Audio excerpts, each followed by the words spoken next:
ensinamento, é o catálogo do mundo, é a sabedoria, é a essência do conhecimento. Não há conhecimento melhor que o conhecimento de Deus. A ciência, a tecnologia, ainda que possam tentar nos ludibriar, nós sabemos, até pelo conhecimento bíblico, que tudo isso, toda a ciência, toda a tecnologia, todo o saber é divino. Por isso, aquele que tem o conhecimento de Deus tem um controle de tudo e até do porvir. E é por isso que nós hoje vamos falar de sinais da volta de Cristo. Será um programa profético, porque nós iremos, com certeza, avançarmos para aquilo que são os sinais que nos levam a observar que Jesus Cristo está voltando. É muito importante que a gente faça um estudo sobre isso, que a gente verifique realmente estes sinais, porque se Deus colocou algum sinal, é para que nós pudéssemos nos guiar através desse mapa e assim podermos nos acautelar de diversas situações que poderão surgir. Por isso, este é um programa ótimo para você ficar aí, pegar na sua Bíblia, na sua esferográfica, no seu caderno de notas e ter um devocional aqui com a Mega Televisão. Sim, você pode também promover o seu produto através do programa O Verbo. Você que quer ver o Reverendo Maloa falando sobre a sua marca, você que quer ver o Reverendo Maloa bebendo a sua água, ou pegando a sua caneta, ou quer ver o Reverendo Maloa promovendo aquilo que são os seus produtos, você quer ver o seu produto ligado a um programa evangélico, este é o programa ideal para você cooperar.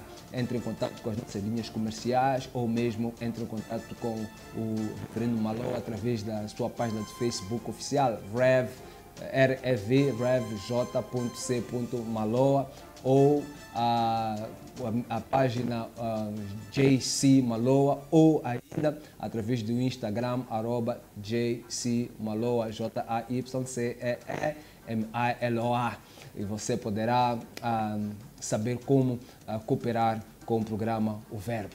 Estas são as introduções, não é? Agora vamos àquilo que é realmente importante, que é a palavra, o Verbo. E para falarmos sobre o nosso programa de hoje, para falarmos sobre o nosso tema, nós temos aqui conosco o Bispo Antônio Oliveira. O Bispo Antônio Oliveira, que já é um residente aqui da casa, e é sempre bom tê-lo aqui conosco. Bispo, muito boa tarde. Boa tarde, meu irmão, meu amigo, Reverendo Maloa. Eu quero parabenizá-lo por esse programa, né? Como já fiz das outras vezes, o Verbo. Eu quero também externar meus cumprimentos a essa televisão, TV Mega, né? Com toda a sua direção, com todos aqueles que trabalham nesse projeto de Deus, né? Amém. E que tem como objetivo propagar a palavra do nosso Senhor. Amém. Os nossos cumprimentos a você que está nos assistindo. Que a graça do Senhor possa te dar a rica oportunidade, Amém, de entendimento daquilo que o Senhor tem preparado para a sua vida nessa hora. Glória a Deus. Deus abençoe grandemente. Amém, amém. Vamos juntos. O Bispo já esteve aqui conosco para falar sobre... falamos sobre missões, depois falamos sobre luas de sangue. Falamos de luas de sangue. E hoje vamos falar sobre sinais da volta de Cristo. Até porque quando... pensamos neste tema, foi mesmo a propósito dos lives, dos diretos que tem feito, dos vídeos que tem colocado no YouTube, com o mesmo título, Sinais da Volta de Cristo. O que levou-lhe a falar sobre isso? Porque eu estava a ver, hoje eu estava vendo o 15º vídeo. 15º vídeo. São 15 vídeos que fez sobre o mesmo assunto. E nós vamos tentar, em 1h30, abordar aquilo que tem falado no seu YouTube, na sua página YouTube. Sim. Talvez começamos por aí. Se alguém quiser depois entrar para o seu YouTube, qual é o endereço? Na verdade, assim, nós colocamos um endereço ali de e-mail, né? Okay. É mais fácil as pessoas entrar pelo e-mail, que é oliveirasiloafrica@gmail.com. Muito fácil, né? Oliveira Siló, S-I-L-O, sem acento, okay, africa@gmail.com, e ali nós damos todas as informações, né? Okay.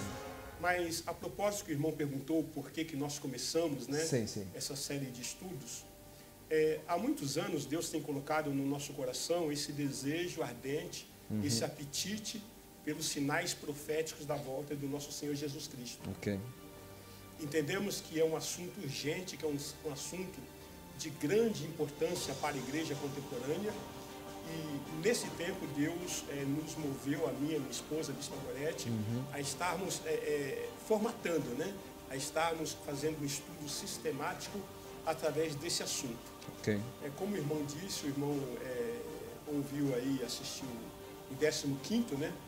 Mas nós temos aí de forma indefinida, porque são muitos assuntos que nós temos a tratar e estamos praticamente na parte introdutória, né? Então tem muita coisa que vem pela frente. Então hoje eu não saberia dizer quantas ministrações nós faremos nesse assunto, né? Eu calculo umas 1000, se Jesus Cristo não voltar até lá, né?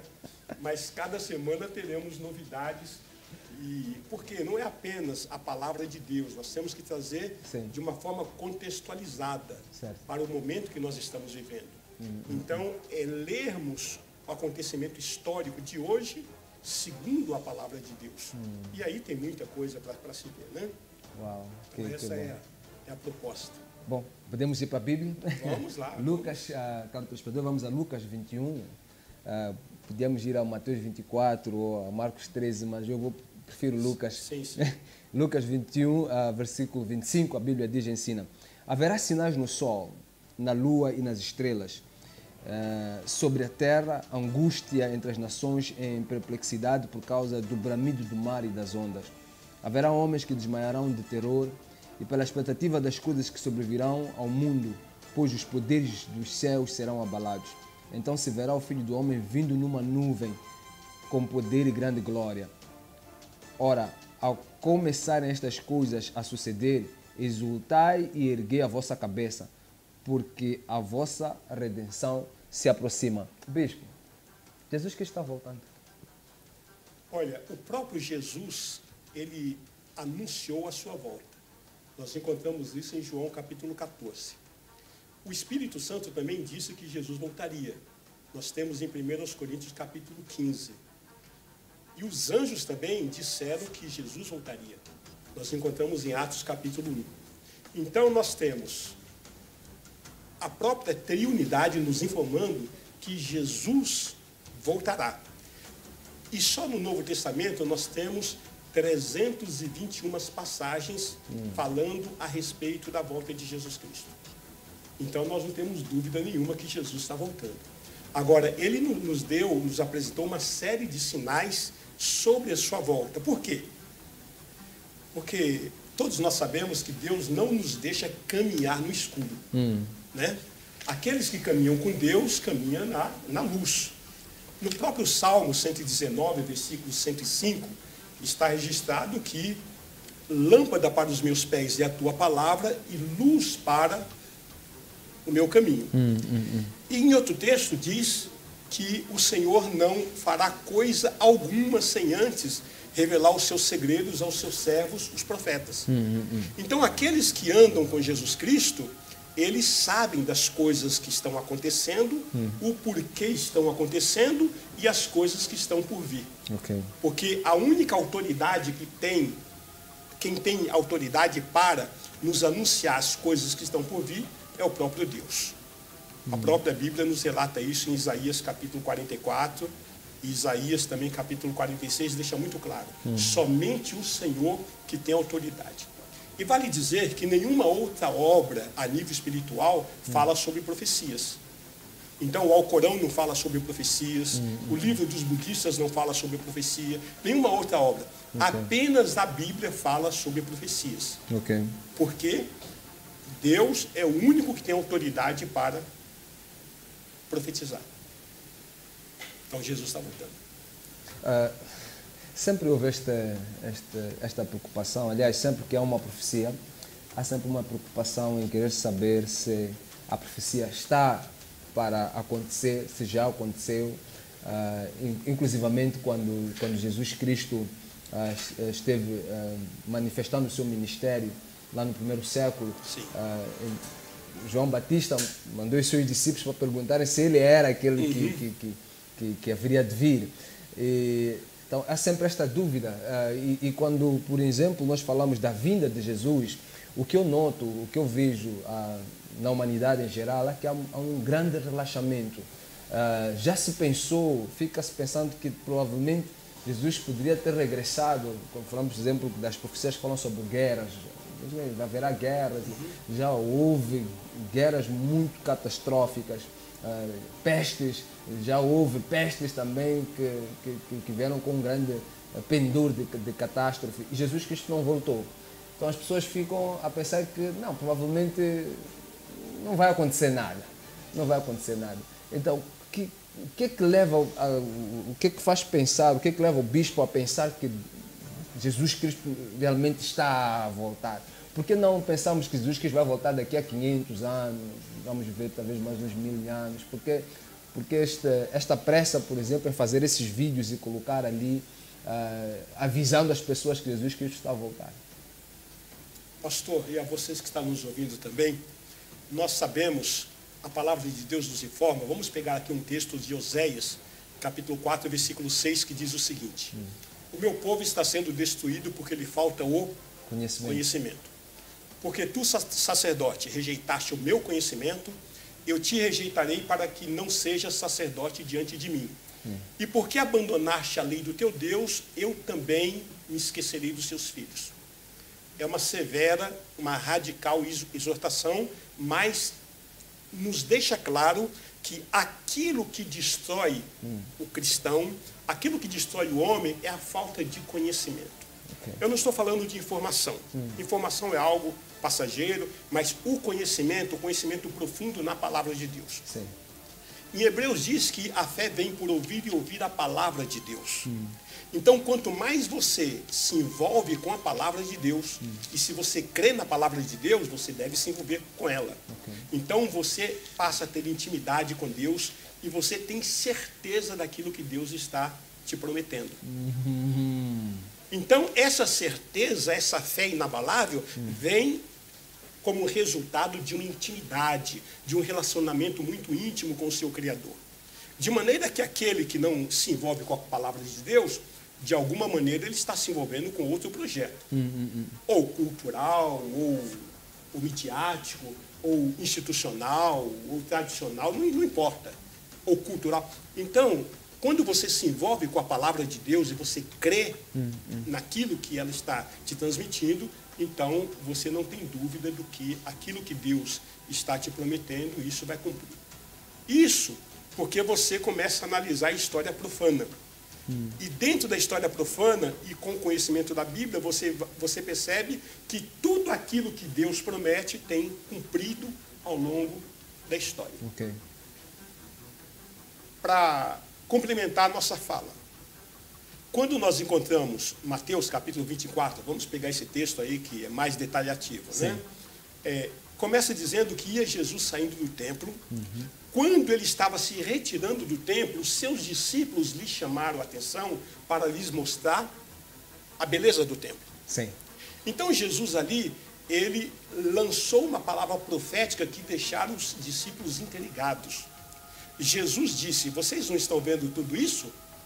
Não haverá pedra sobre pedra, aqui não ficará pedra sobre pedra, que não seja derribada. Então os discípulos se calaram. Em Marcos capítulo 13, diz que eram Pedro, Tiago, João e André, esses 4 discípulos que estavam ali com Jesus. O discurso profético de maior importância sobre as coisas que estão por vir, nós encontramos, por exemplo, em Mateus 24, que eu estou relatando. Em que ali Jesus ele nos dá um panorama de todas as coisas que iriam acontecer até a consumação dos séculos. Aí Jesus, ele sai da cidade de Jerusalém, ele desce pelo ribeiro Cedron, ele sobe a encosta do Monte das Oliveiras e ele se assenta. E os seus discípulos o seguem. Naquele momento diz que, em particular, ele começou a ministrar aos seus discípulos. O que significa essa palavra particular? Significa segredo, mistério. E segredo é para poucos, né? Não são para todos. Então, os segredos de Deus só são revelados para aqueles que têm apetite, aqueles que buscam de todo o seu coração. Não adianta a pessoa falar assim, eu tenho uma Bíblia, ou meu pai é crente, a minha avó é crente, ou então eu vou ao culto. Não, essas coisas não resolvem a vida humana. O que te coloca numa verdadeira comunhão com Deus é você conhecer com profundidade a palavra de Deus e caminhar por ela. Por isso que é em particular que os segredos de Deus são revelados, não são para todos. Sim. E ali, Jesus começa dando os sinais que aconteceriam. E curioso, meu irmão, que Jesus começa com o primeiro sinal dizendo o seguinte: cuide para que ninguém vos engane. Eu fico imaginando que depois de preparar 12 apóstolos, ter andado com ele ali na Judéia, na Galiléia, Samaria, né, por toda aquela circunvizinhança, ter interagido com eles a todo tempo, quando Jesus está a apenas 2 dias da sua morte, o que está registrado em Mateus capítulo 26, versículo 2, diz que 2 dias depois ele morreu. Há 2 dias da sua morte, ele olha para os seus discípulos e diz: cuidado para que ninguém vos engane. Uau. Isso é muito sério. Se Jesus já estava preocupado naquele momento com o espírito de engano, imagine hoje. Uma das maiores armas de Satanás é o engano. É verdade, é verdade. Lá no Éden ele começou com o engano. E durante toda a história da humanidade ele vem enganando. Irmãos, é impressionante ver quantas pessoas enganadas nós temos no nosso meio. É verdade. E eu não estou aqui nem falando sobre posição social, sobre posição cultural. Pode ser do menor ao maior, do mais pobre ao mais rico, do mais inteligente ao mais neófito. Espírito de engano está assolando o nosso planeta. Está, sem dúvidas. E ali Jesus começa então a falar uma série de coisas que iriam acontecer.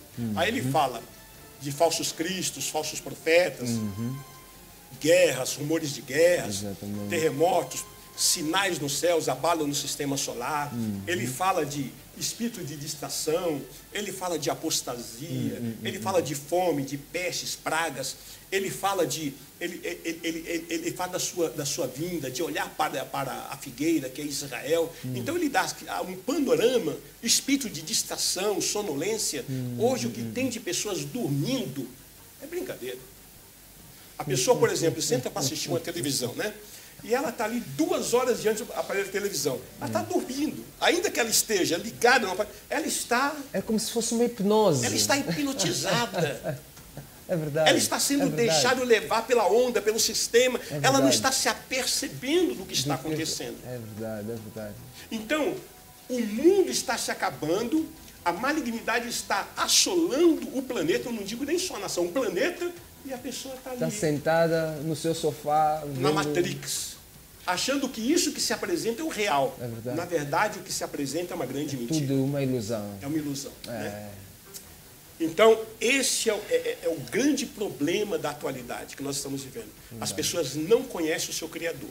Ela não conhece o seu Deus. E por não conhecer, não sabe nem onde ele está. Se você perguntar para muitos cristãos hoje, vou falar cristão, nem... Qual é a residência oficial de Jesus Cristo? Jesus está no nosso meio. Ele disse que onde houver 2 ou 3 reunidos, ele está presente. E quem está aqui é o Espírito Santo. Está em nós. É o Espírito de Jesus. É verdade. Mas a residência oficial de Jesus é assentado à destra direita, do Pai. Exatamente. Então você precisa.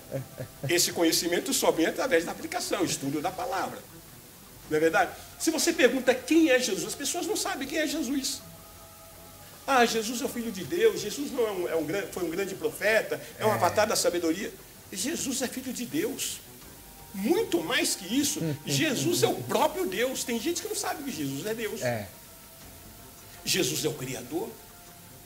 Bom, então por aí a gente tem muita coisa para falar, né? Mas também temos algum tempo para entrarmos e podemos conversar. Estamos a gostar desta conversa, está muito interessante. De fato, Jesus Cristo, ele vai, em Mateus 24, ele vai falando sobre isso, fala da grande tribulação, e aqui é uma mistura. Mateus 24 parece que nos leva para frente e para trás. Sim, sim. Tem algumas profecias que são mesmo em relação àquela geração, mas depois fala de coisas, de acontecimentos por vir Mas, Bispo, eu faço esta pergunta, esta insistência, porque nos dias de hoje, e quando a gente vê o movimento gospel, ficamos claramente com a noção de que as pessoas estão preocupadas com o material, estão preocupadas com este mundo, estão preocupadas com agora. E isto contraria os ensinamentos de Jesus. E se as pessoas estão preocupadas com hoje, as pessoas estão preocupadas com carne, casa, roupa, as pessoas estão preocupadas com bens materiais, casamento. Nós sabemos que, por exemplo, um crente tem que guardar a castidade até o casamento. Um crente, alguém que se chama cristão, ele não se envolve em sexo fora de casamento. Sim, sim. Mas hoje em dia é difícil tu teres uma irmã na igreja, 5, 10 anos, não tem marido. Depois de 10 anos ela acredita que Deus já não está mais com ela. Ela sai para buscar alguém lá fora, mesmo que a proposta seja envolver-se sexualmente lá fora. E depois ela pode tentar regressar para Cristo. Não há aquela urgência de buscar as coisas, esperar em Cristo, termos aquele fogo, aquela chama das coisas de Deus. E parte disto é porque as pessoas não acreditam que Jesus Cristo está voltando. As pessoas pensam que vão ter algum tempo. Olha, eu vou viver, eu tenho 20 anos.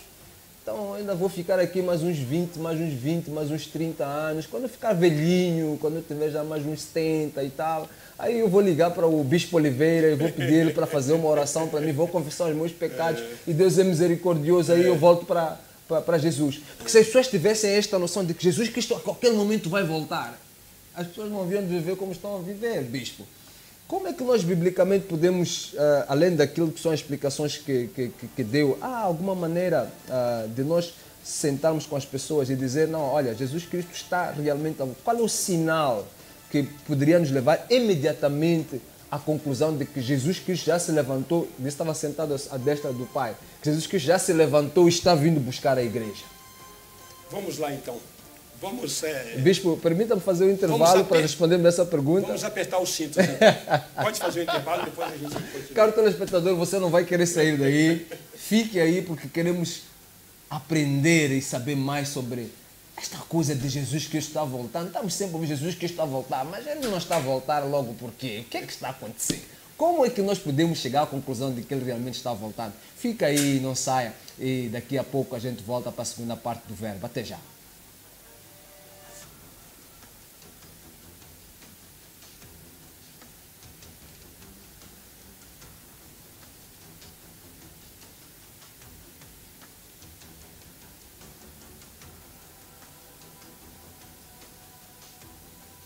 Parece que estamos com algum problema técnico, não me querem tirar da tela os meus realizadores. Enquanto não me tiram da tela, nós podemos avançar. Vamos avançar, Bispo. Como eu disse, vamos apertar os cintos, né, e vamos decolar. Os programas em direto são assim mesmo. Puxa. Qualquer coisa, a gente continua. E para nós melhor, nós cortamos este intervalo e vamos falar sobre a palavra. Vamos aproveitar. Vamos. Irmão, na primeira epístola de João, no capítulo 2, versículos 15 e 16... A palavra nos exorta que nós não devemos amar ao mundo nem as coisas que estão no mundo. Certo. Porque aquele que ama o mundo e as coisas que estão no mundo, o amor de Deus não está nele. Sim. Porque nós temos também uma ressonância na carta a Tiago, no capítulo 4, versículo 4, que diz a mesma coisa. Não a mesma o mundo. Quando a pessoa ela não sabe discernir o que é de Deus e o que é do mundo, isso fica complicado. E uma das coisas mais fáceis para o ser humano é ele perder o seu equilíbrio. Okay. Então ele entra numa esquizofrenia, ele não sabe o que é certo, ele não sabe o que é errado. Como você falou, por exemplo, pecado dentro da igreja. Ou então um estilo de vida dentro da igreja que são aqueles que o mundo está praticando. Então nós precisamos tomar muito cuidado, porque essas coisas, segundo a palavra de Deus, nos leva à perdição. Okay. Então nós encontramos em Mateus, no capítulo 13, a partir do versículo 18, a parábola do semeador. E diz que uma parte caiu à beira do caminho, outra parte da semente caiu num solo espinhoso, outra parte caiu num solo rochoso, mas uma quarta parte caiu em um solo fértil. Isso estabelece a presunção que todas as vezes que nós pregamos a palavra, pelo menos 4 tipos de solos essa palavra tem para cair. Ok. Ou o coração da pessoa está endurecido por causa do sofrimento, das fascinações desse mundo, ou então está com espinhos, está com dificuldade de entendimento, porque está com o pé no reino de Deus, está com o pé nas coisas do mundo, ou então a pessoa ela cai à beira do caminho. O que significa isso? Ela recebe com alegria, mas não tem raiz em si própria, ela não se interessa e ela volta à vida cotidiana. Ela não dá crédito à palavra de Deus. Mas existe um número muito reduzido de pessoas que, quando você ministra a palavra, elas estão ávidas, elas estão sedentas, elas estão famintas pela palavra de Deus e elas querem a palavra de Deus. Ok. São para esses, prioritariamente, que nós estamos ministrando, que nós estamos pregando. Então, voltando ao assunto lá que Jesus, ele começa a falar com os seus discípulos em particular. Ok. Então, quando ele passa pela encosta do Monte das Oliveiras, ele tem diante de si, ele está sentado, os seus discípulos, ele tem diante de si a esplanada do templo.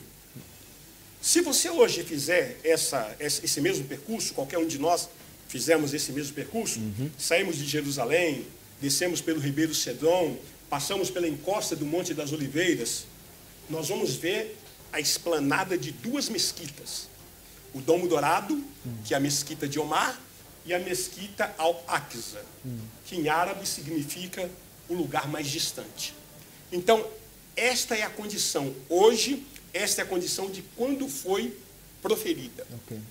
Agora, aquele templo em que Jesus estava saindo, em que Jesus proferiu aquela palavra, foi o templo construído por Zorobabel quando o povo saiu do cativeiro babilônico. Sim.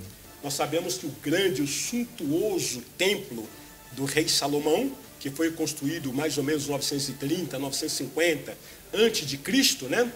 Esse templo de Zorobabel estava muito aquém, era muito menor.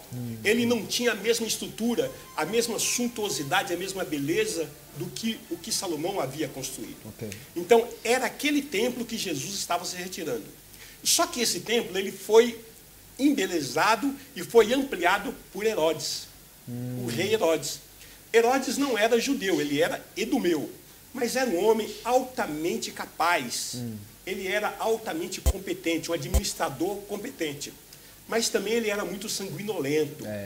Ele era perverso, a ponto de ter mandado matar o seu filho. Ele mandou matar a sua própria esposa. E se alguém contrariasse os seus princípios, ele mandava matar. Era um homem assim. Mas como ele estava buscando uma conciliação com os judeus, porque ele estava precisando naquele momento político, ele mandou ampliar o templo e transformou aquele templo tipo um shopping, onde havia lugar para os sacerdotes fazer os sacrifícios judaicos, mas havia o átrio e havia uma série de outros. Por isso que os cambistas viviam ali, negociando, vendendo e tal, por causa disso, né? Então, nesse templo que Jesus disse que não haveria pedra sobre pedra. O que acontece é que, depois que Jesus morreu no ano 33, hipoteticamente, da nossa era, mas passou 37 anos, chegamos no ano 70, cumpriu-se a profecia de Jesus. Ok. E aí nós vamos falar um pouquinho quais são as profecias do passado, as profecias durante o período da igreja e as profecias que estão se cumprindo hoje, para que você creia que Jesus realmente está voltando. Agora podemos sair um pequeno intervalo. Podemos? Caro telespectador, estamos mesmo, vocês que têm nos acompanhado no Facebook, e eu prometi que hoje seria um banho de Bíblia e estamos realmente a ter aqui um grande tempo. Por isso fica aí conosco e continue acompanhando o programa Verbo até já.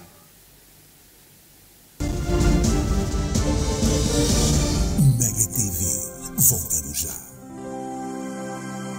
Aflita Fleetrack Moçambique é uma empresa de segurança eletrónica com foco no rastreamento de viaturas através do sistema GPS. Aproveite a super promoção de 6.860 meticais mais taxa de instalação por ano para viaturas ligeiras. Estamos em Maputo, Matola, Xaixai, Beira, Tete, Pemba e Nampula. Atendimento pelo 85 28 28 100 ou 85 28 28 400. Fleetrack Moçambique. Rastreamento, seguros, alarmes e extintores. Saiba mais em www.fleetrack.co.mz. Sabias que as TVs da StarTimes ficaram ainda mais acessíveis?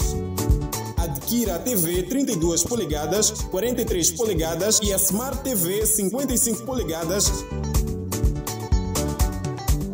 Faça a sua encomenda a partir de casa na nossa plataforma StarTimes On, que a StarTimes traz o seu produto até a sua casa. StarTimes Go. Vida digital, let's go! Casa do Extintor Limitada é uma empresa moçambicana vocacionada na venda, manutenção e prestação de serviços de sistemas contra incêndios. Vendemos extintores, placas de sinalização, sprinklers, material da EPI. Realizamos obras de sistemas de detecção de incêndio, sistemas de supressão, formação e certificação. Casa do Extintor Limitada. A sua segurança não tem preço.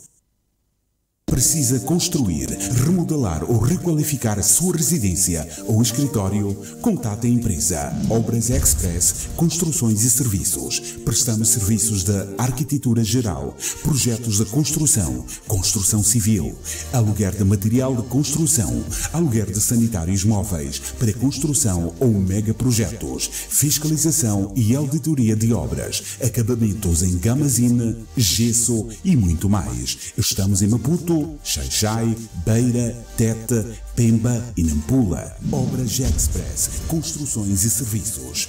Rápido, barato e seguro.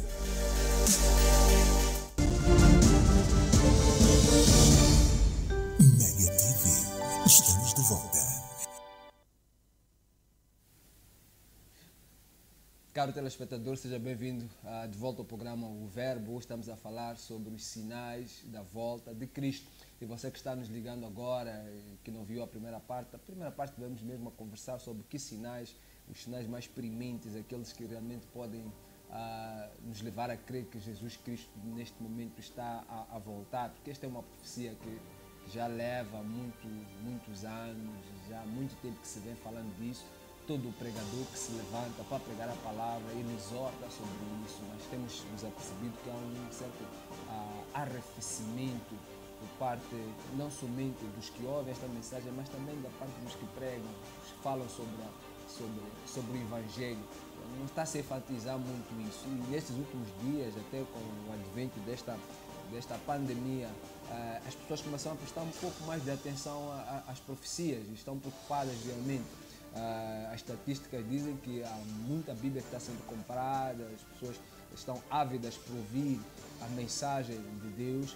Por isso é que nós também estamos aqui a falar sobre os sinais da volta de Cristo e vamos pedir ao Bispo Oliveira para dar continuidade ao seu fio de pensamento que ele estava explanando sobre como é que nós podemos realmente chegar a esta conclusão ou falar com alguém e essa pessoa entender que realmente Jesus Cristo está voltando. Bispo, podemos continuar? Podemos continuar. Vamos a isso? Então, como estávamos mencionando, 33 anos, aos 33 anos, Jesus é crucificado. Passaram-se mais 37 anos e Jerusalém foi sitiada.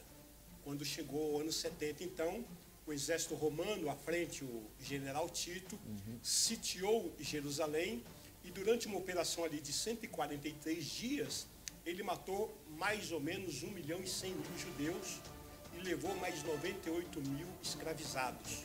Né? Então eles foram para Roma, muitos deles foram dispersos por todas as nações.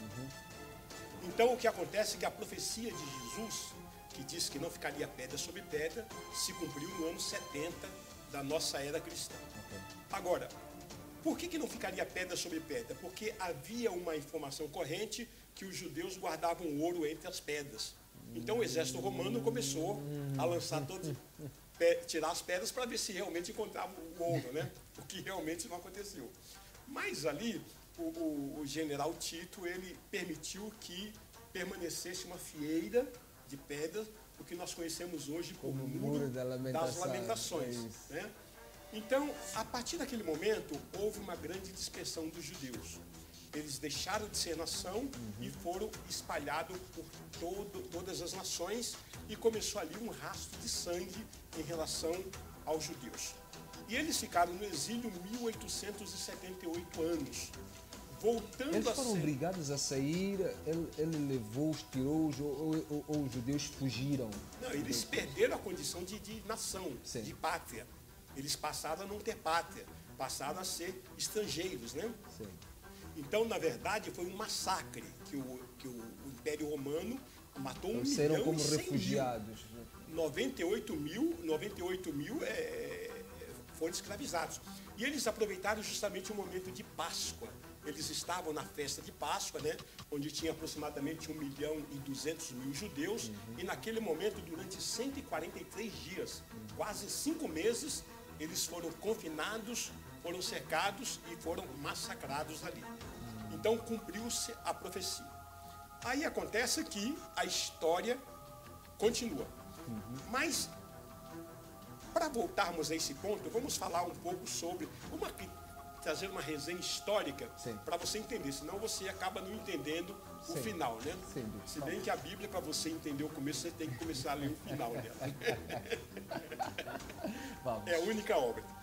Bom, tudo começou com a eleição que Deus fez em relação ao seu povo, né?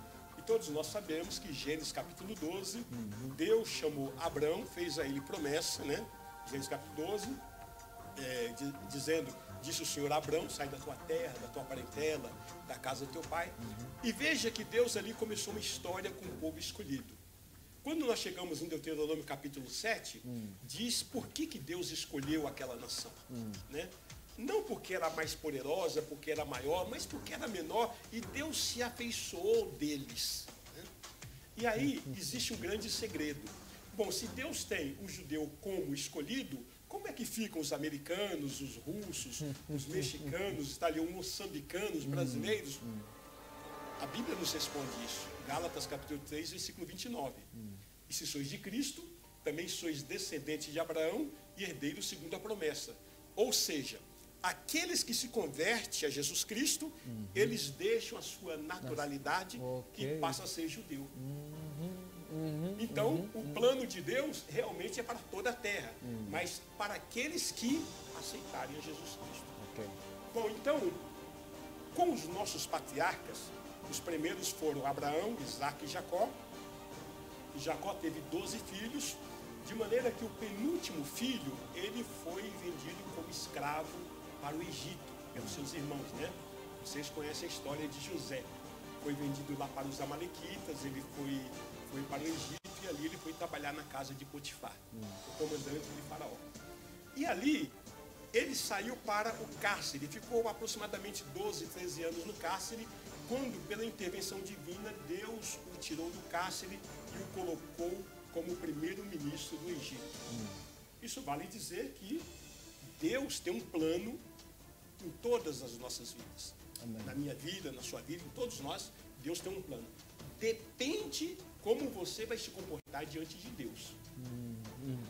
Aí que está o grande segredo.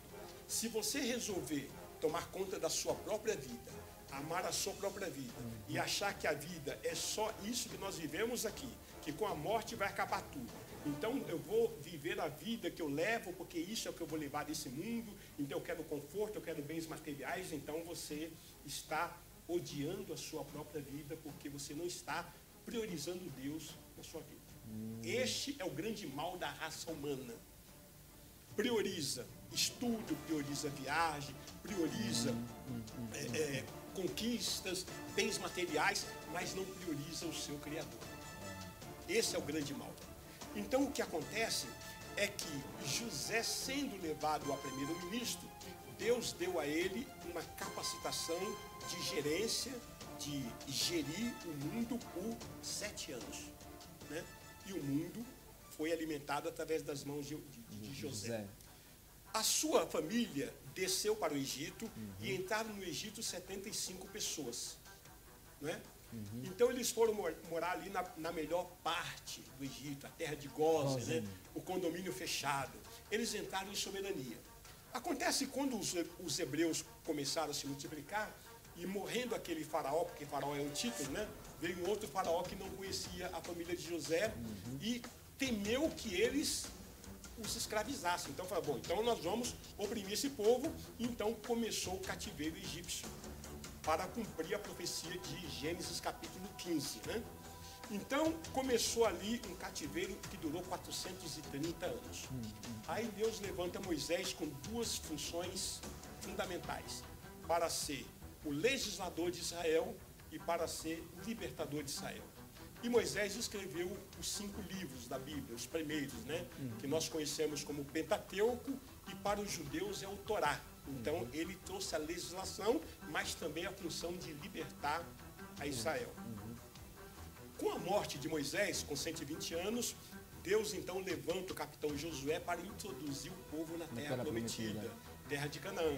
E Josué então, com grande habilidade, com grande poder de Deus, opera o seu ministério, de maneira que quando Josué está com 110 anos de vida, ele morre. Ele morre aos 110 anos de idade e o povo continuou desobedecendo a Deus. A severa advertência que Josué fez no último capítulo, capítulo 24, o povo continuou servindo aos deuses da pedra, do barro, do ferro e por aí. Aí o que aconteceu? Deus não podia dar um rei, porque em Gênesis 49, no versículo 10, existe uma profecia que o cetro não se arredará de Judá e nem a sua descendência se arredará de Siló, até que venha Siló, né? Nem a sua descendência. Ou seja, todos os reis de Israel necessariamente seriam da tribo de Judá. Como pelo pecado de Judá, o que nós encontramos no capítulo 38 de Gênesis, né? Deus não pôde dar um rei para o povo. Então levantou um período de juízes que durou ali aproximadamente 300 anos. Então o livro de Juízes necessariamente não precisaria ter na Bíblia. Mas por que tem na Bíblia? Por causa do pecado de Judá, no capítulo 38 de Gênesis.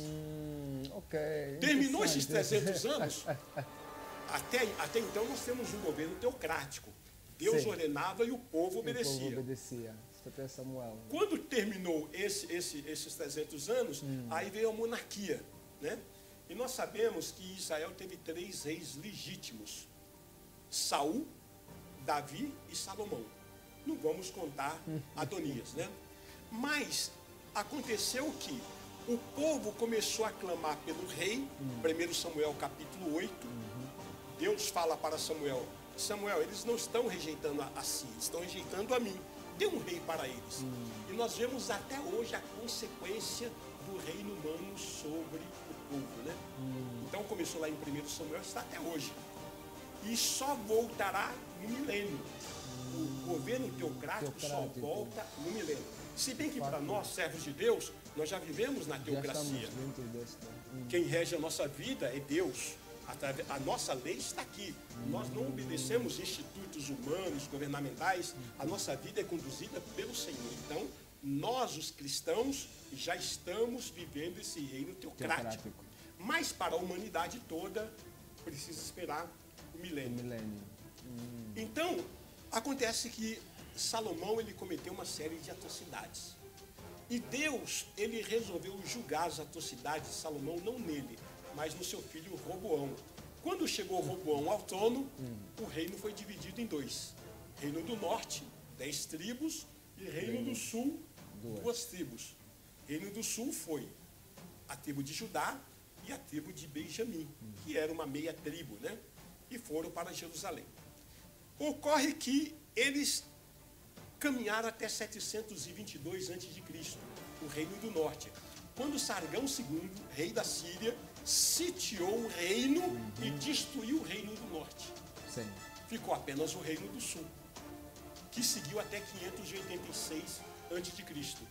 Naquele episódio, Nabucodonosor então sitia Jerusalém e leva para cativeiro babilônico por 70 anos o reino do sul. E ali levou Daniel e todos os nobres que faziam parte da tribo de Judá. Certo.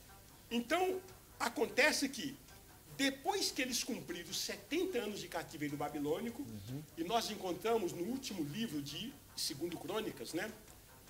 Ou melhor, o último capítulo de 2 Crônicas, que é o capítulo 36, o motivo pelo qual o povo foi para o cativeiro babilônico. Porque Deus já havia dito, tanto em Levíticos como em Êxodo, que o povo deveria trabalhar a terra durante 6 anos. E o 7º ano seria o ano do descanso.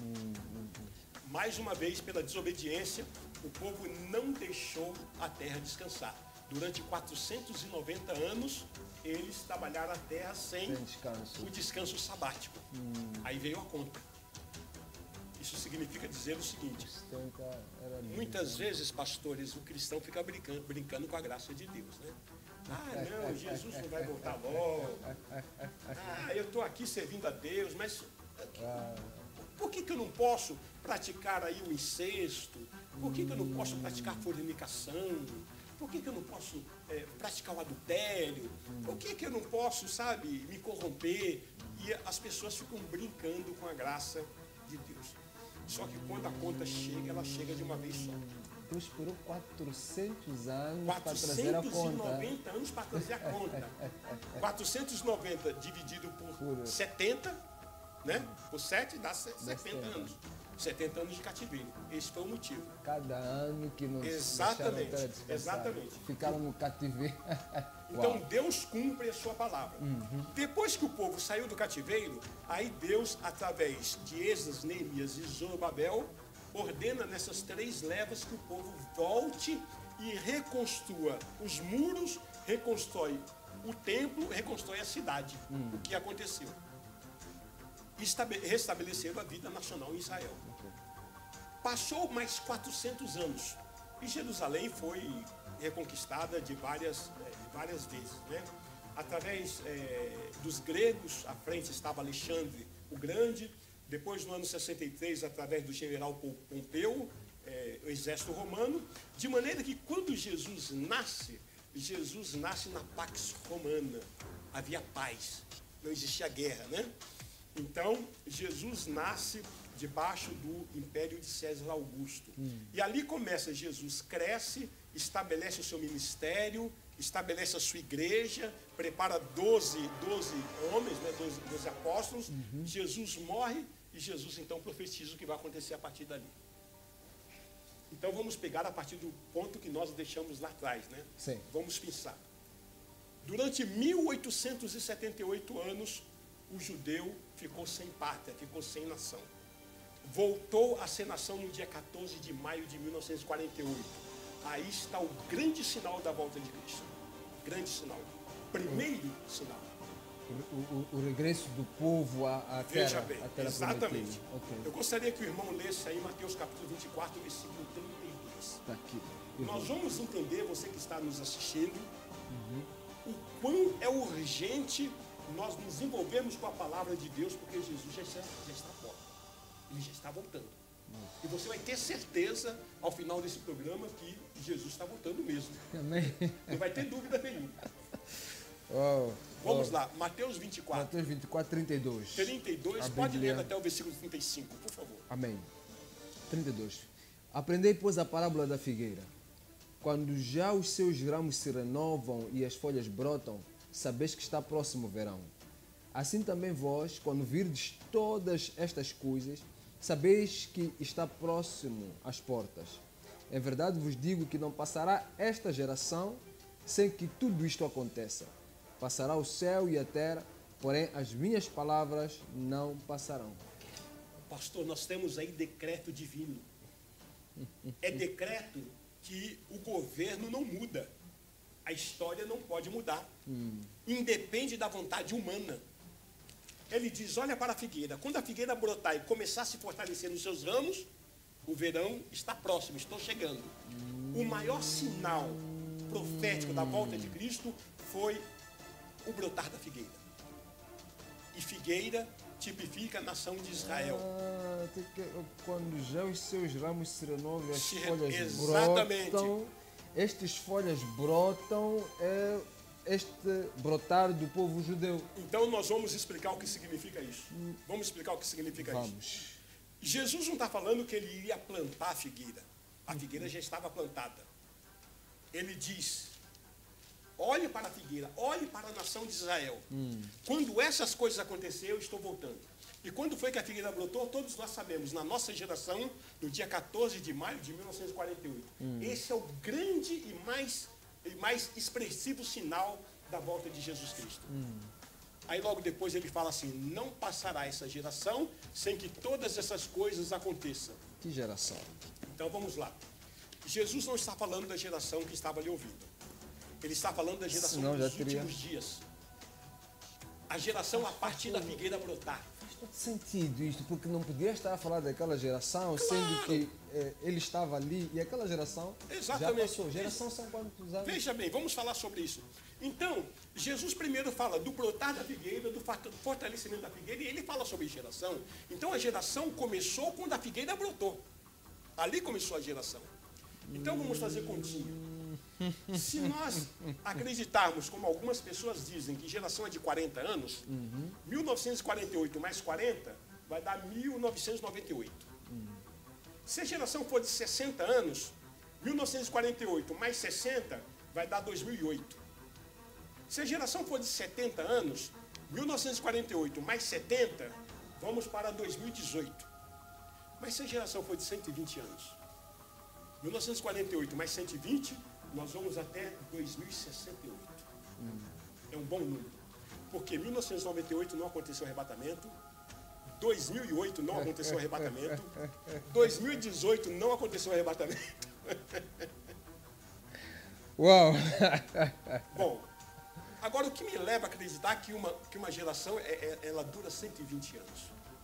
Se Moisés, no Salmo 90, versículo 10, ele diz que o tempo da vida do homem é 70 anos, podendo chegar a 80, mas o que passar aí é enfado e cansaço. Precisa conhecer a palavra, precisa ter intimidade com a palavra. Moisés não está falando sobre geração, ele está falando de média de vida. Média de vida, Média sim. de vida. O que é geração? Vamos falar sobre geração. Vamos. As primeiras comunidades, aquelas do começo, né? Os nossos primeiros, as primeiras comunidades, a geração ali era de 900 anos, Sim. em média. Adão viveu 930 anos. Matusalém viveu 969 anos. Segundo a palavra de Deus, foi o homem que mais viveu. E nós entendemos que geração é o tempo de vida de um homem na terra. Isso é uma geração. Então, a primeira geração, nós concluímos que foi de 969 anos, porque viveu Matusalém. Ali quem menos viveu foi Enoque. Ele viveu 365 anos. Mas por quê? Porque ele andava com Deus e Deus o tomou para si. Enoque tipifica o arrebatamento. Não passou pela morte. Mas o último homem que viveu mais de 900 anos foi Noé. Viveu 950 anos. E a este, Deus disse em Gênesis capítulo 6, versículo 3. Leia aí, Gênesis capítulo 6, versículo 3. Vamos ver o que Deus falou para Noé. Gênesis capítulo 6. Capítulo 6, versículo 3. Foi o último homem que viveu mais de 900 anos.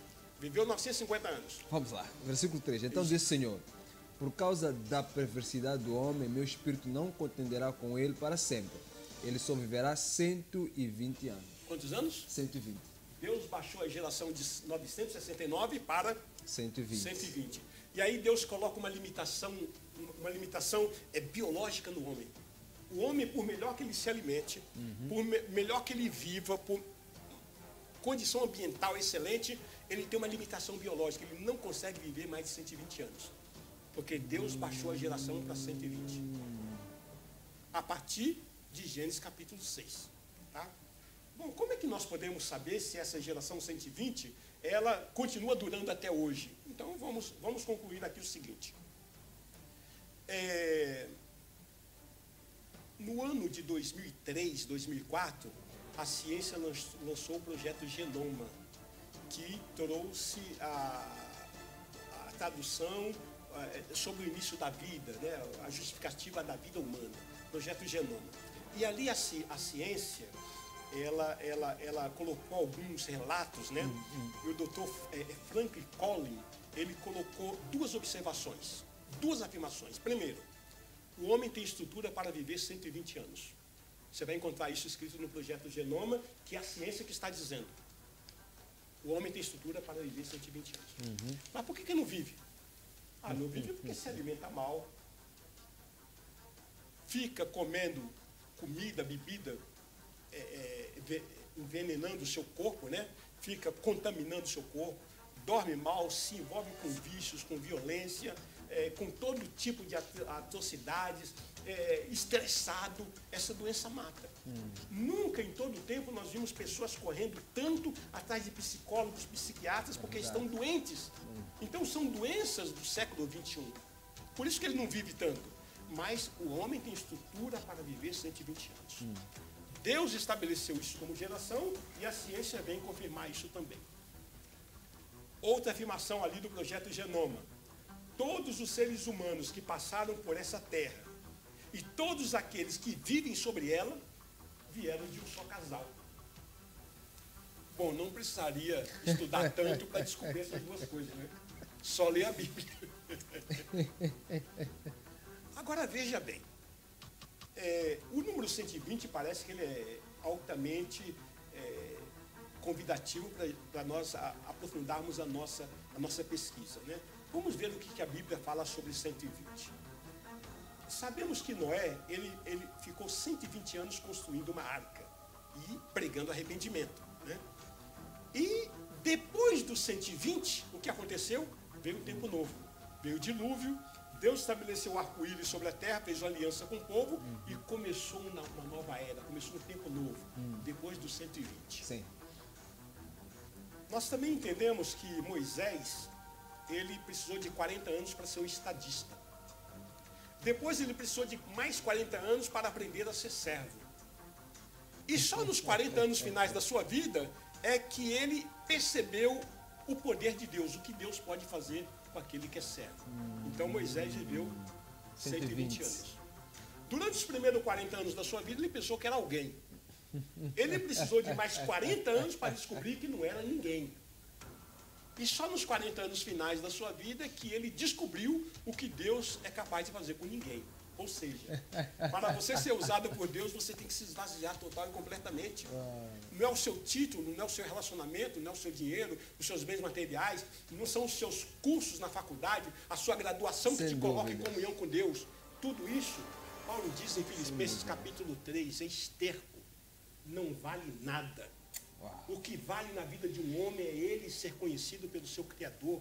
Ele tem intimidade com Deus, é isso que vale. E para isso você precisa se esvaziar total e completamente do seu eu, do seu achismo, egocentrismo, dos seus conceitos culturais, familiares, institucionais, governamentais. Tudo aquilo que você aprendeu, experiência, tem que jogar fora. Poderíamos aqui entrar nessa área, mas não vou entrar nessa área para não perder essa outra linha, né? Falar como é que Deus constrói o seu tabernáculo. Mas vamos para outra linha. Então, Moisés aprendeu como Deus opera na vida de um homem, mas Moisés viveu 120 anos. Depois entregou o bastão para Josué introduzir o povo na terra prometida e começou um tempo novo. Acabou o tempo de escravidão, acabou o tempo de deserto e passou o tempo da bênção. O tempo do partilhamento da terra e tomar posse da terra prometida, a terra de Canaã. Veja, 120. Vamos pegar outro 120 na Bíblia. Podemos, antes de pegarmos o outro 120, ser mais um intervalo? Vamos. Outro intervalo. Nós queremos que você fique aí e sabemos que você não vai sintonizar outro canal, porque este é o verbo, e o verbo é sido para se estar. Até já.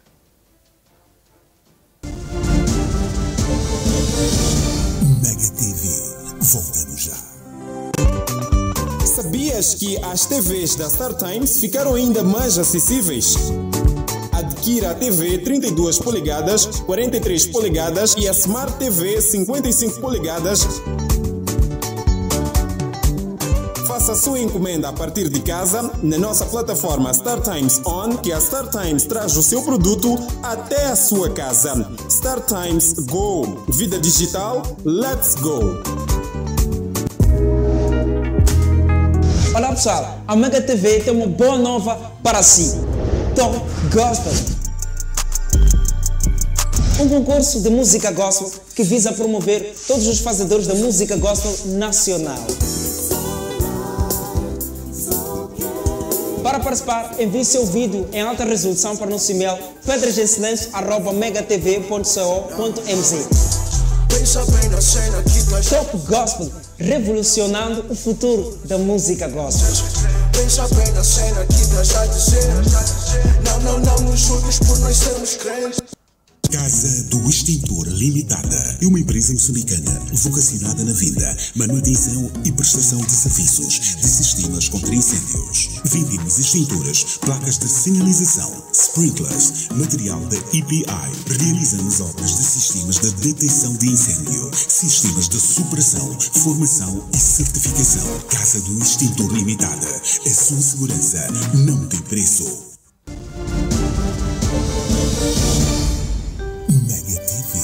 Estamos de volta.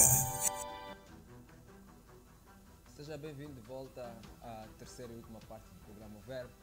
Estamos hoje com o Bispo Antônio Oliveira, estamos a falar sobre sinais da volta de Cristo.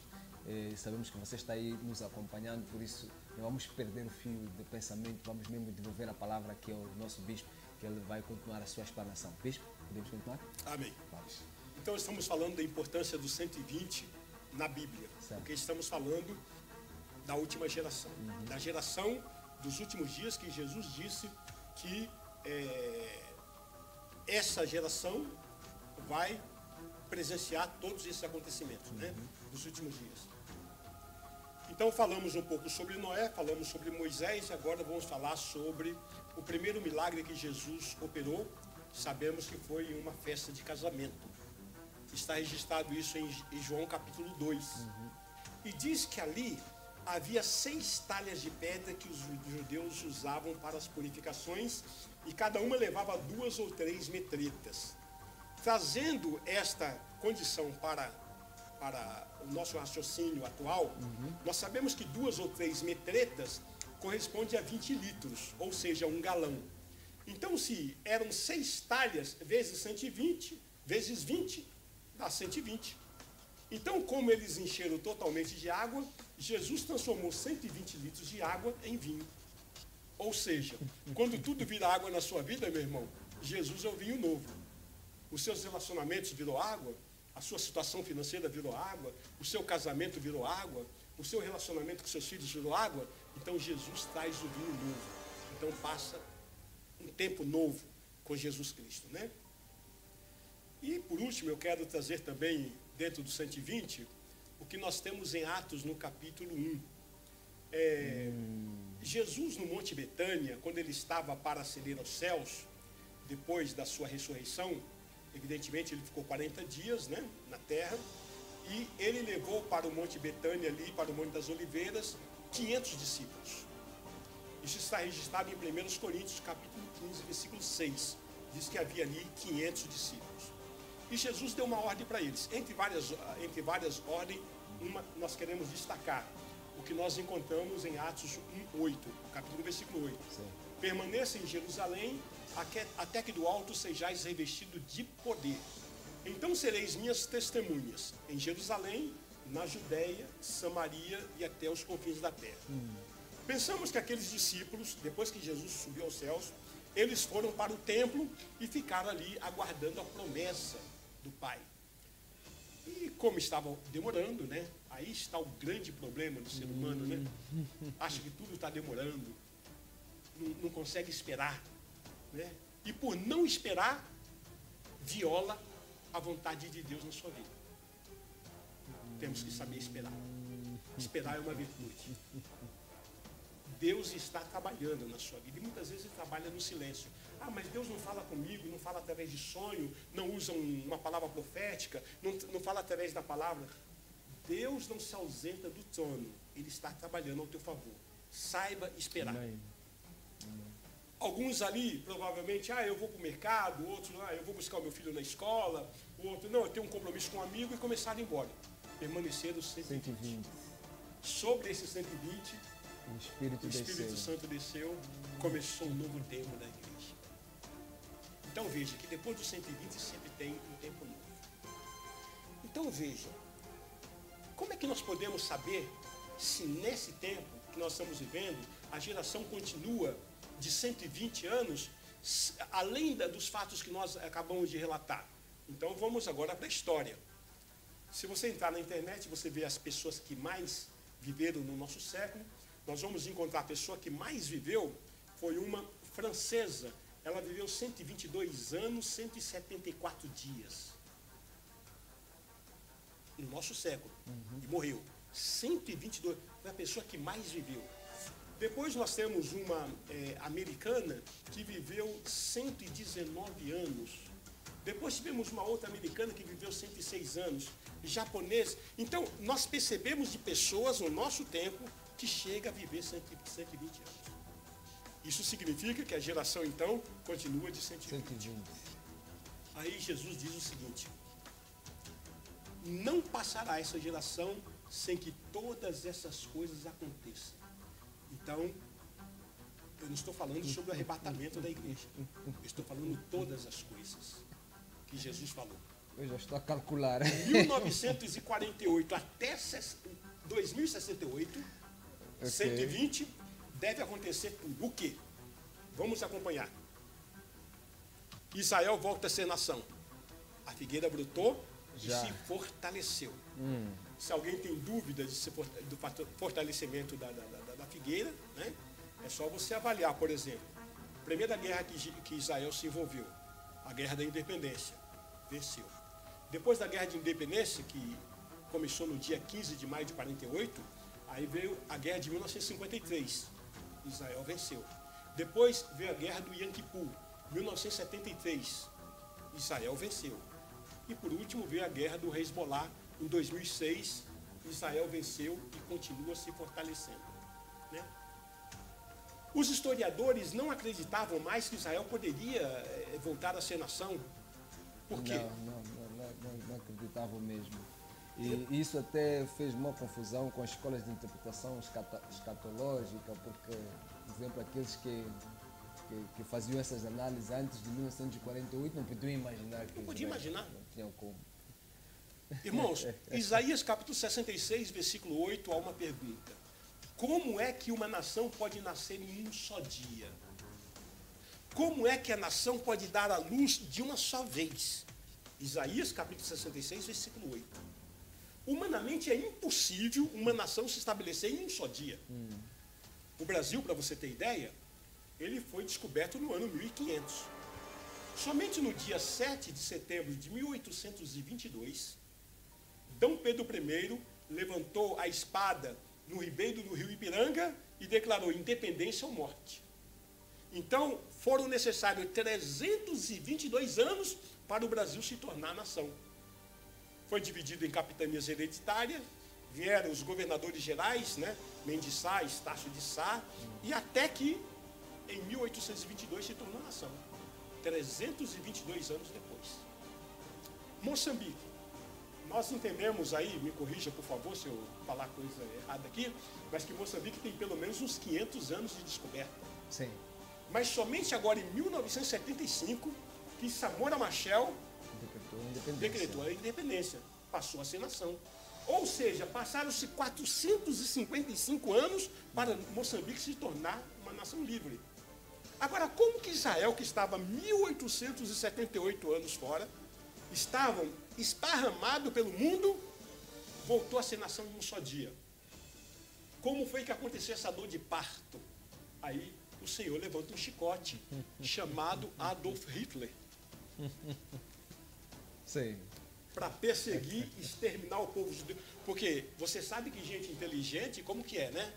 Eles sabem o que querem, sabem o que fazem, e eles estavam muito bem enfranhados na Europa, nas outras nações, mas precisou levantar uma perseguição. Prosperam onde andam. Os judeus, basta chegar em algum sítio... Exatamente. Então, quando Deus levanta Hitler, todo mundo só chegou todos os judeus chegaram a uma conclusão: só podemos estar seguros numa terra nossa. Aí eles voltaram para a Palestina. Em 1947, a ONU estabeleceu a criação de 2 estados na Palestina. Um estado árabe e um estado judeu. Né? Acontece que quando terminou a Segunda Guerra Mundial, e com os judeus vindo do Holocausto e não tendo nação para onde ir, aqueles navios que estavam superlotados, eles não conseguiam ancorar em nenhum país porque as nações não recebiam. Então, urgentemente, a ONU decretou a criação de 2 estados. Acontece que a ONU mesmo não tinha coragem de estabelecer a independência. Aí um homem chamado Davi Ben-Gurion, em Tel Aviv, no dia 14 de maio de 48, decretou a criação do novo Estado de Israel. Em um dia, o povo foi e tomou posse. Então foi assim que aconteceu. Não existe um milagre na história da humanidade maior do que esse. Não existe. É prova que a figueira brotou. Vem se fortalecendo. E agora, Jesus está dizendo assim, todas essas coisas vão acontecer. Então, figueira brotar, espírito de engano, espírito de falso Cristo, falso profeta, vulcões, terremotos, guerras, rumores de guerras, abalos sísmicos, abalo no sistema solar, né, como o irmão começou a falar, sonolência, assim como nos dias de Noé, apostasia, aí vem doenças, enfermidades e uma série de sinais que aconteceriam todas essas coisas. Aí vem arrebatamento da igreja. Depois do arrebatamento da igreja, grande tribulação aqui na terra, capítulo 6 até o capítulo 18 do Apocalipse, corresponde à grande tribulação.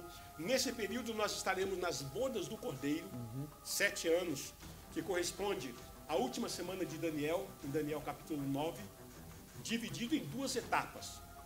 Apocalipse capítulo 11, Apocalipse capítulo 12 e também no capítulo 13, fala de 1260 dias e fala de 42 meses.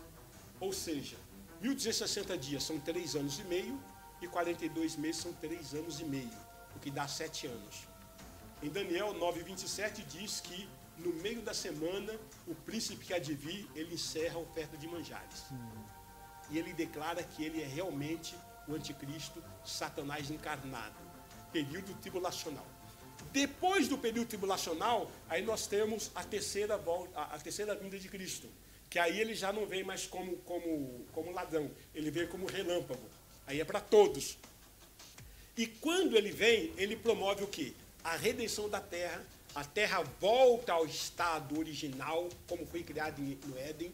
Isaías diz que quando ela volta ao seu eixo original, ela vai cambalear como ébrio, ou então ela vai balançar como uma rede, ou seja, de uma vez o mar é lançado sobre os continentes.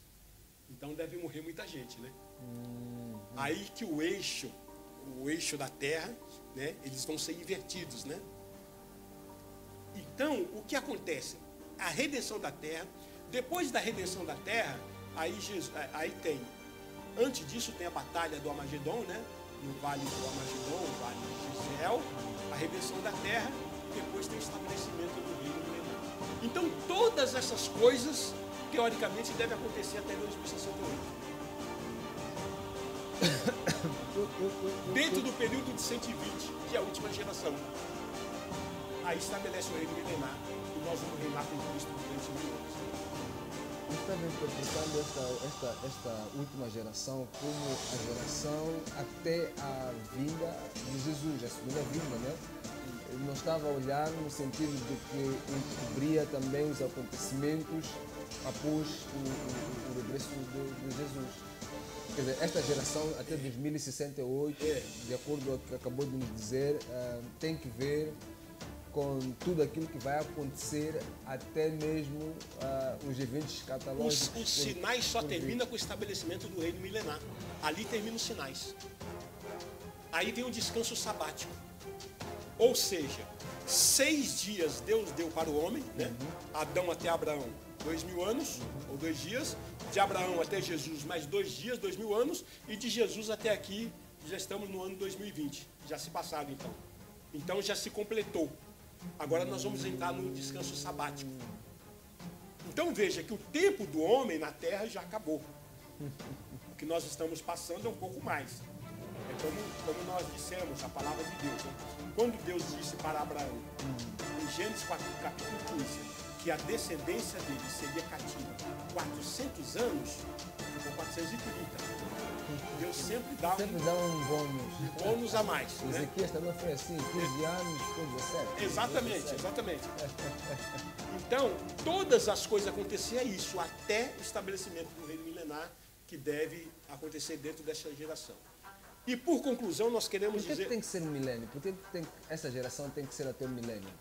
Por que não até porque depois disso, Satanás é solto durante algum tempo, né?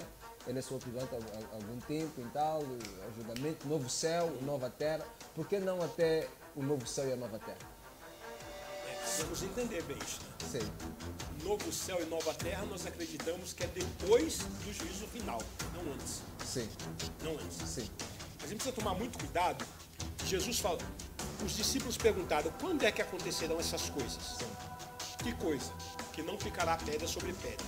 E quais são os sinais da sua vinda e da consumação do século? Está falando ali sobre o final do tempo, final do mundo. Precisamos tomar cuidado e precisamos saber interpretar a língua grega, que há dois verbos para fim do mundo, para fim do tempo. Sim. Há o verbo kainós e o verbo neos. O kainós é algo que não existia e passou a existir. O neos é aquilo que foi restaurado. Ou seja, então Jesus não estava falando sobre o final do planeta Terra. Estava falando sobre o final do tempo da operação humana na Terra, o governo humano na Terra. Então o governo humano na Terra, ele vai até o estabelecimento do reino milenar. Aí termina.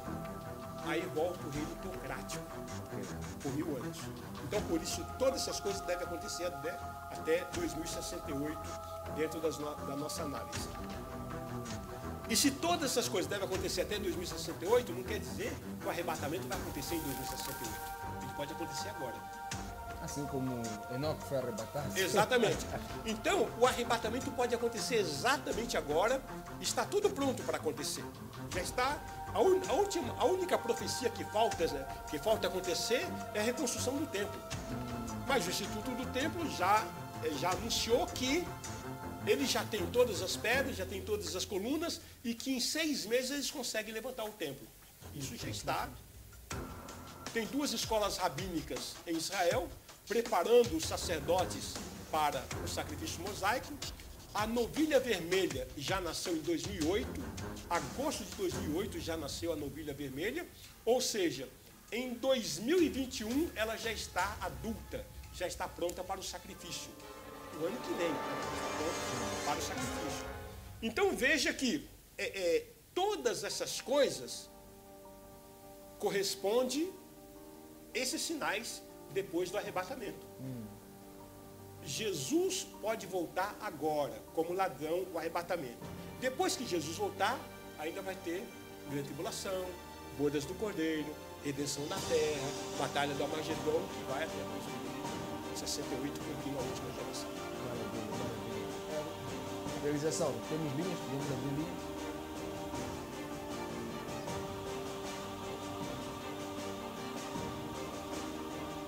Realização, estão aí comigo vocês, podemos abrir linhas.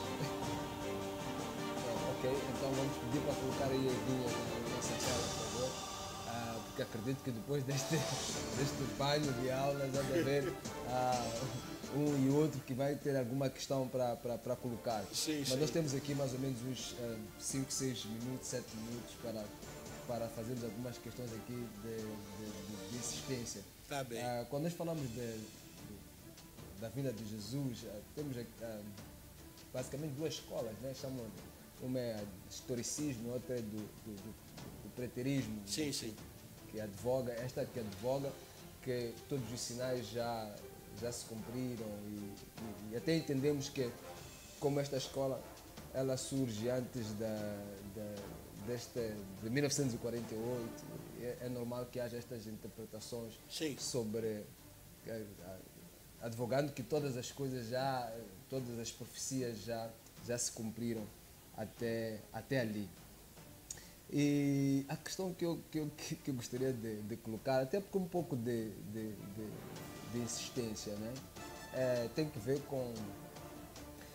Se nós estamos a dizer que Jesus Cristo realmente está a voltar, esta sonolência que a igreja ela apresenta vis-à-vis o fato de Jesus ter dito que este evangelho será pregoado a todas as nações. Será que nós estamos, como igreja, estamos a pregar este evangelho a todas as nações? Está se cumprindo este pressuposto que Jesus Cristo determinou e este evangelho será pregado a todas as nações? Será que realmente isso está a acontecer? O evangelho está sendo anunciado? Bispo, qual é a interpretação que faz em relação a isso? Pastor, vamos entender o seguinte. Nós estamos vivendo em um tempo em que não está faltando nada. Não está faltando palavra, não está faltando oração, não está faltando jejum, não está faltando campanha, não está faltando vigília, não falta nada. Noiva que é noiva está pronta. Amém. Noiva que é noiva já está pronta. Já está pronta. Amém. Pregar o evangelho a todas as nações. O evangelho já foi pregado em todas as nações. Vamos pegar um exemplo. No século I, quando começou a operação da igreja, começou na Ásia, Jerusalém, Israel. Dali, os apóstolos da igreja primitiva, eles invadiram o mundo na sua época. Paulo, por exemplo, foi à Europa. Paulo foi à Itália. Paulo foi, nos parece que ele foi até a Espanha também. Mas o que nós entendemos é que o continente europeu foi abalado pela pregação do evangelho. No primeiro século. Então, o que aconteceu? Da Europa, particularmente da Inglaterra, o evangelho foi para a América, para os Estados Unidos. Dos Estados Unidos, a América do Norte, foi para a América do Sul, Brasil tal, e toda a América Latina. E o grande desafio era o continente africano. Janela 10/40, tal, que depois aumentou. Mas o que aconteceu? Quando a Europa foi abalada pelo evangelho, com o passar do tempo ela se esfriou. O evangelho foi pregado, mas eles abandonaram o evangelho. Hoje é muito difícil você pregar o evangelho na Europa. É verdade. Eu estava vendo uma estatística que dizia que é o país, aliás, é o continente que menos aceita Jesus. Né? Menos aceita Jesus. Muitas igrejas do passado, que eram igrejas no passado, hoje são teatros, são casas, bares, boates, porque deixaram o evangelho. Eu, pessoalmente, já estive na Espanha, já estive na Itália, já estive na França, e é muito difícil pregar o evangelho naquele lugar. Na Inglaterra. E aí eu pergunto para os irmãos, por que vocês não falam de Cristo aqui? Porque a perseguição é muito grande. Eles não aceitam. Estão frios, gelados. É muito difícil. A Índia, por exemplo, a história nos relata que o apóstolo Tomé foi para a Índia. E no primeiro século a Índia foi avivada. E como eles vivem no sistema de casta, os cristãos eram a primeira casta do primeiro século. Hoje é a última casta. Eu tive 2 vezes na Índia. A Índia tem 1.200 bilhões de habitantes. Cultua 330 milhões de deuses. Ou seja, foi evangelizada, mas abandonou o evangelho. E assim são muitas nações. Então, pega Moçambique, por exemplo. Quem em Moçambique já não ouviu falar do evangelho? E aí o irmão precisa ligar para o camarada para vir para a igreja. Eu vou passar na sua casa, eu te pego, eu te levo, depois eu te dou o dinheiro do chapa, eu coloco você no meu carro, eu te levo para passear e tal. Quer dizer, você fica fazendo uma pirotecnia para a pessoa ouvir o evangelho. É verdade. Irmão, Jesus nunca facilitou, ele dificultava. Jesus disse para os apóstolos lá em João, né? está muito duro o meu discurso, eles estão indo embora. Vão vocês também. É verdade, é verdade. E nós ficamos facilitando, porque as pessoas, elas são melindrosas. Você não pode exortar, você não pode bater de frente. Ah, não vou mais, eu vou mudar de ministério. Ah, não, Deus, não é assim que Deus opera, não é assim que Deus age. Irmãos, se você acreditar ou não acreditar, se você crê ou não crê, se você aceitar ou não aceitar, se você gostar ou não gostar, Jesus está voltando. Bispo, últimas considerações. Eu quero levantar as minhas mãos sobre você que está nos ouvindo. Podemos fazer uma oração para quem escutou-nos até aqui, uma oração. Se você quer entregar a sua vida a Jesus, nós vamos fazer uma oração assim, agora para si. E também pode posteriormente entrar em contato tanto comigo ou com o bispo para darmos seguimento. E se tiver mais curiosidades ou perguntas em relação a tudo que falou, as nossas linhas estarão sempre abertas para podermos responder. Vamos orar por si, você que está aí, que escutou o programa. Coloca a sua mão no peito e nós vamos fazer uma oração. Bispo, por favor, vamos orar pelo povo. Vamos usar esta câmera. Ok. Vamos orar pelo povo. Se você puder, repita comigo essa oração. Eu quero orar com a sua concordância, mas que você repita. Declare assim comigo. Senhor, meu Deus e meu Pai. Senhor, meu Deus e meu Pai. Eu abro a minha boca. Eu abro a minha boca. Confesso e declaro. Confesso e declaro. Que Jesus.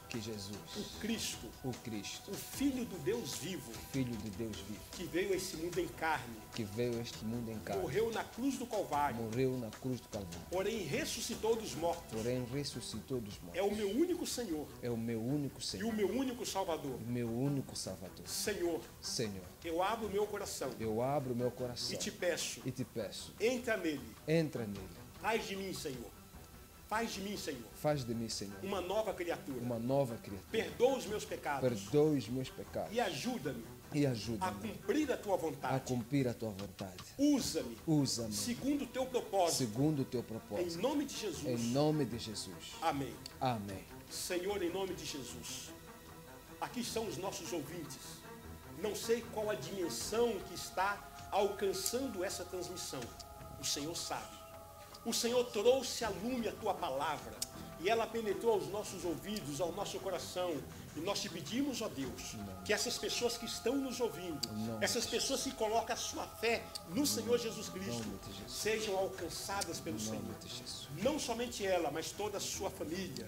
E que o Senhor traga graça, a grande oportunidade, alegria para a salvação. Eu abençoo a sua vida, abençoo a sua família, abençoo o seu ministério, o seu trabalho e tudo que você colocar as mãos, haja a bênção de Deus o Todo-Poderoso e que o Senhor dos Exércitos seja a tua retaguarda. Assim eu te abençoo em nome do Pai, do Filho e do Espírito Santo de Deus. Amém e graças a Deus. Obrigado, Amém. pastor. Fomos abençoados, o Amém. programa super abençoado. Caro telespectador, você que esteve nos acompanhando aqui, Jesus Cristo está voltando e o tempo é agora. Abrace este Jesus, abrace esta palavra, ande nos caminhos e com certeza você verá os frutos de estar neste reino maravilhoso, este reino teocrático do nosso Deus, Pai Todo-Poderoso. Que Deus abençoe a sua vida. E nos voltamos a encontrar no próximo programa daqui a 2 dias, quinta-feira. Estaremos aqui para mais um Verbo. Até lá.